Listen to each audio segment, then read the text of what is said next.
Alright, this is first video I've made where I'm actually talking.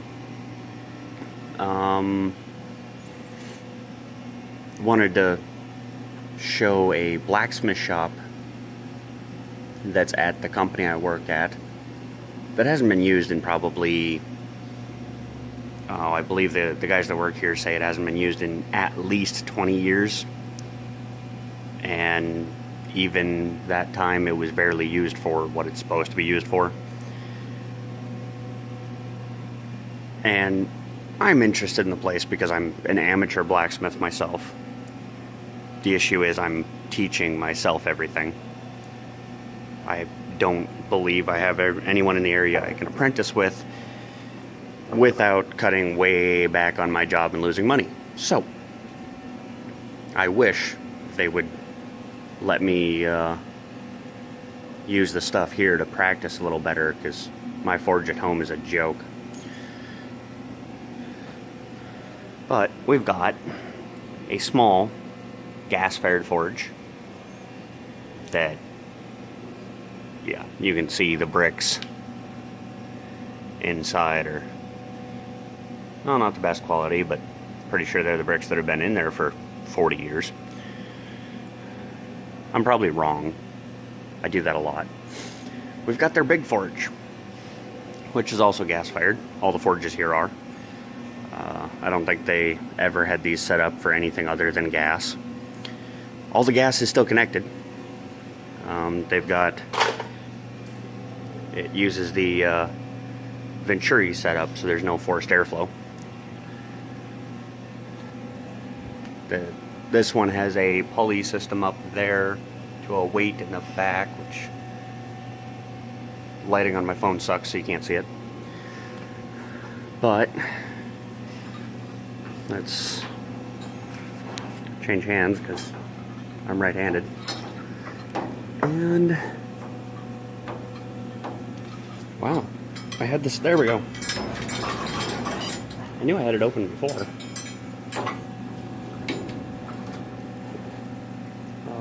And that is all the farther it opens easily. You can open it farther, but the weight doesn't hold it up anymore. Yeah, it's a decent sized forge. They used these to make all of their parts back in the day. And last time it was being used, last time any of this was being used, it was being used to make tools here, mostly pry bars from what I've been told.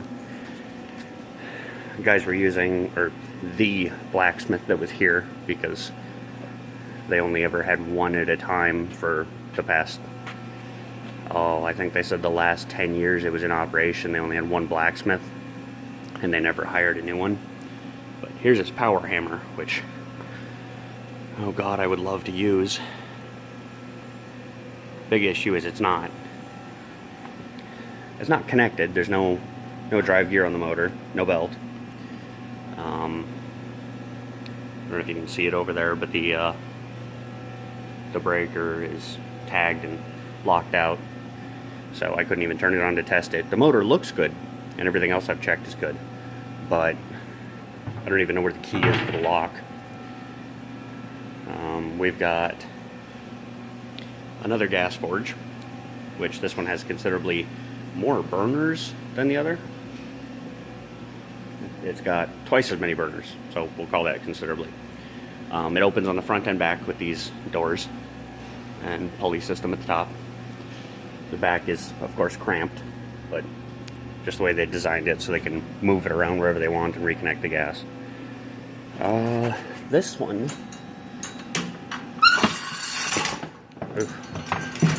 Yeah, just free wheels, but it's smaller than the other one, but it gets up to temp pretty quick. And I know this one works because I have turned it on, because I am the instrumentation and combustion guy here. So it is my job to make sure the combustion stuff works, which there's the control panel that I put 2 more temperature indicators in, our Honeywells. Those are at least 1 generation old. They might actually be 2 now. The one in the top right corner is 3 at least. But that's because they originally had 1, and you can see the plugs over there all the way going up. And they would just swap plugs around depending on which one they were using. Now they have 1 instrument for that one, 1 instrument for this one, which they call their annealing forge, which I haven't seen anyone use since I got it working. And then 1 for the electric oven, which I know works. And yes, it has a light bulb to tell you if it's on, even though the light bulb doesn't work half the time. And it's not burned out. But I got all of these these 2 forges and the oven operational with their own dedicated instrument probably a year ago.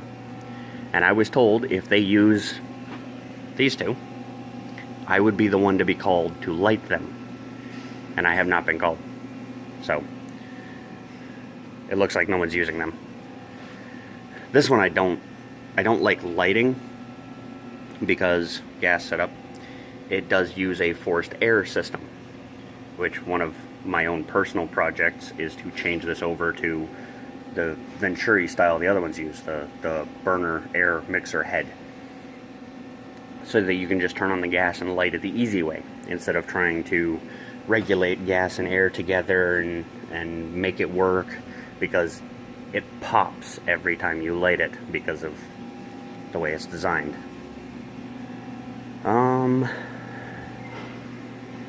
God, I want the anvil for, you know, my own personal forge at home, and no one's used it from what I've been told about 20 years.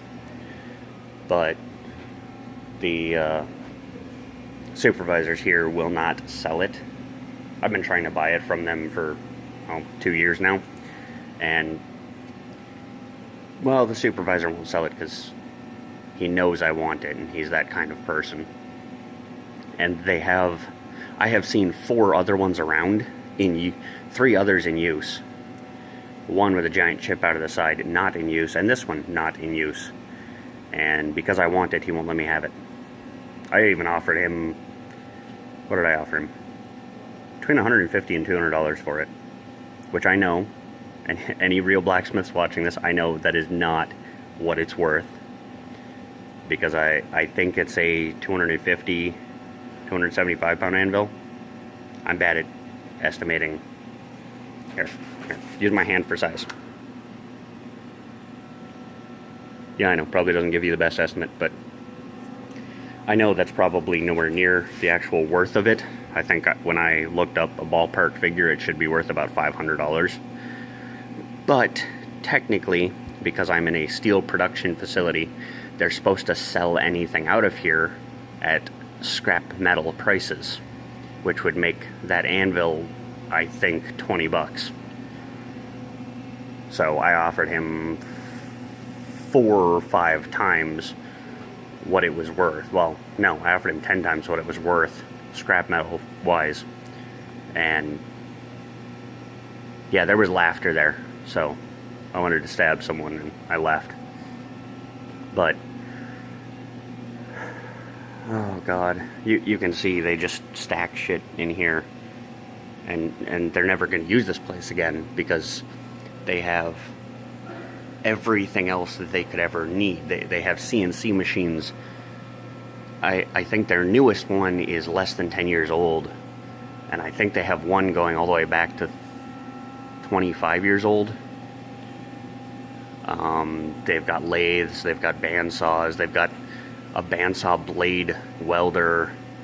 Really, this over here is the machine shop, and whatever you think they would need, they have, so they don't need the blacksmith shop. So they don't need to start it up again, ever. And it kind of saddens me because there's stuff like this in here that no one's ever going to use again, because it just sits here. And they're not going to sell it. They're not going to repurpose it anywhere. They're not going to move it out and let the guys out on floor use it. It's just going to sit back here and rust until it falls apart. This over here, I know, bad lighting, was the old, it's actually a galvanizing rig for when they would make stuff in here and then want to pickle it in hydrochloric acid or sulfuric, depending on what they had at the time, and then galvanize it in zinc for whatever equipment it was being sent out to. But yeah, there is so much old stuff in here because this company goes back to, oh, what is it now? The 1880s, and they've been here in this area for that long. A hydraulic press that I've been trying to figure out if it works. The problem is tracking back the power to the right breaker, because I've tried tracking it back 4 times and found 3 different breakers. So that's going to be a serious sit down one day when I have more time, which I don't get as much as I would like. I know, rambling now, but I just hope someone that sees this understands why it's, I don't know, I guess annoying to me that none of this stuff is going to get used. I'm kind of sad to say that I don't actually know what 2 of these pieces of equipment are. Like this one, which looks like it's a horizontal press. The way everything is set up, the way those gears there drive, and this, you can see the drag marks on it. It looks like it's a press in here, but I've never seen anyone use it, and I'm pretty sure it's tagged out somewhere, so I can't actually say what it is. And then there's this one, which looks to be the same design, just larger, and it actually has a piece here that does not line up to the top of this, which I don't know if that's maybe an age thing or it shifts when it moves, but you can see where it looks like that just slides over that, and maybe it was made to form metal, which is what I would expect. Handle right here. But yet again, another one I have trouble finding the power for, which annoys me because I am an electrician.